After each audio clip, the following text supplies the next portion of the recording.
بھلا جب ہم مر گئے اور مٹی اور ہڈیاں ہو گئے تو کیا پھر اٹھائے جائیں گے؟ اور کیا ہمارے باپ دادا بھی جو پہلے ہو گزرے ہیں؟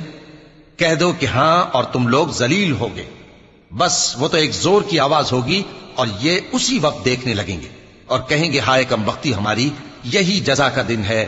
کہا جائے گا کہ ہاں وہی فیصلے کا دن جس کو تم جھوٹ سمجھتے تھے۔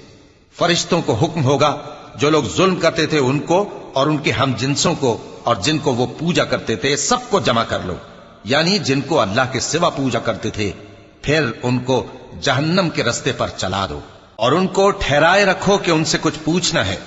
تم کو کیا ہوا کہ ایک دوسرے کی مدد نہیں کرتے؟ اصل بات یہ ہے کہ آج یہ لوگ اپنی غلطی تسلیم کر رہے ہیں اور وہ ایک دوسرے کی طرف رخ کر کے سوال و جواب کریں گے۔ پیروکار اپنے پیشواؤں سے کہیں گے کہ تم ہی ہمارے پاس دائیں طرف سے آتے تھے، وہ کہیں گے نہیں بلکہ تم ہی ایمان لانے والے نہ تھے اور ہمارا تم